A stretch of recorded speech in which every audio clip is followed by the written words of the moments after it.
شۆڕشی ژنان کە گەیشتوتە 42مین ڕۆژی خۆی کەوتوتە ناو قۆناغێکی نوێ و مێژوویە. ئەم شۆڕشە 42 ڕۆژ پێش بە پێشەنگایەتی ژنان و جوانان لە شاری سەقز و سنە دەستی پێکرد. هێدی شار بە شار هێدی شار بە شار و گوند بە گوند گەورەتر و گەورەترەوە بووە. لەم بەرخۆدانەدا خەڵک ویستی لە کرامەتی خۆی لە شرافەتی خۆی خاوەنداریەتی دەرکەوێ. هێزەکانی کۆماری سێدارە لە ڕۆژی یەکەمەوە بە تونترین شێواز هاتن بە سەرکوتکاری خەڵکن و خەڵکیش بۆ پاراستنی ڕەوای خۆ خەڵک بۆ پاراستنی خۆ دەرکەتە مەیدان و بەرخۆدانی خۆ پێشخست. ئەم بەرخۆدانە کە لە ڕۆژی سێومە لە شاری سنە دەرکەوتە ناو بەرخۆدانی کۆڵانان تەک بە تەک هێدی تەواو کۆڵانەکانی شاری سنە گرتەوە و ئیدی کۆڵان نەمابوو لە شاری سنە کە ئاگری ئازادی ژنی لێ نەکەوێتەوە. لە کاتەکانی دەستپێکی خۆیەوە ژنان بە ڕۆڵێکە گێڕایان تەواو گەنجان و کۆمەلگایان هێنایە پشتی ئەمە شۆڕشەی کە بە پێشەنگایەتی ژنان بەڕێوە دەچێت. ئەم شۆڕشە شۆڕشی ژنانە، ئەم شۆڕشە شۆڕشی ژنە. تەواو شارەکان و شەقامەکانی سنە مەریوان سەقز بانە بۆکان هەمویان بە دروشمی ژن ژیان ئازادی بوونەتە گۆڕەپانی بەرخۆدان نەدەتەنیا لە کوردستان بەڵکو لە هەموو ئێران و جیهان بەربڵاوی پێکردووە.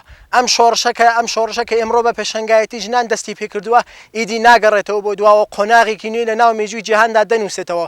ئەویش پێشەنگایەتی ژنانە لە سەدەی 21ەم پێشەنگایەتی ژنانە لە سەدەی کاکە ژن سەرکوت کراوە و ئەم بەرخۆدانیە شۆڕشی ژنان کە لە تەواو ئێران و جەهانە دەنگی داوەتەوە لە ئازەربایجان حیا بەلوچستان لە بەلوچستان حیا خوزستان هەمووی ئەم شۆڕشە بە پێشەنگایەتی ژنانی زەخلێکراو دەچێتە بەرەوە وەقەر سەدەی 21 بە ناوی خۆیان دیسان دەنووسینەوە. مقاومەت تاریخی کە لە ڕۆژ یەکەمەوە لە شار سنە دەسی پێکرد هێدی لە ناوەندی شار و خیابانی فردۆسی و میان ئەخباڵ بەرەو گەڕەکانی شاری سنە چوو.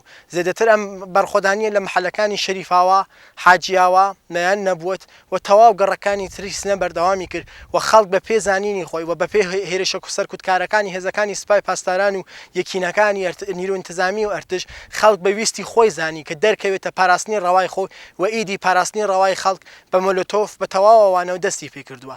خەڵک دەزانێت ئیدی ئەم هەنگاوە ناگەڕێتەوە دواوە و ناهێڵین هەروە و لە بینە سەر شەقام و ئێوە هەر جۆر کە دەخوازن بمان کوژن. ئێمە بۆ پاراستنی ڕەوای خۆمان ئیمڕۆ هاتوینەتە سەر چیاکانی کوردستان بۆ گەورەکردنەوەی ئەم بەرخۆدانەوە جوابێکی دەندانشکن و جوابێکی دەندانشکن و بۆ پاراستنەوەی خۆمان چەکمان هەڵگرتووە تا لە هەمبەر داگیرکاری و فاشیزمی کۆماری سێدارە شەڕی خۆمان مەزنتر و گەورەتر. جوان و ژن هەموو خەڵک ئیمڕۆکە پێویستیە لەسەر چیاکانی کوردستان هەنگاوێکی تر لەم شۆڕشەی کوردستان هەڵگرێ. ئیدی شۆڕشی کوردستان کەوتوتە ناو قۆناغی چەکداریەوە پێویست دەکات تەمام هەمووی جوانان بێنەوە چەک لەسەر شانی خۆ ڕاکەن و بە ئەرکی نیشتمانی خۆیان ڕابن.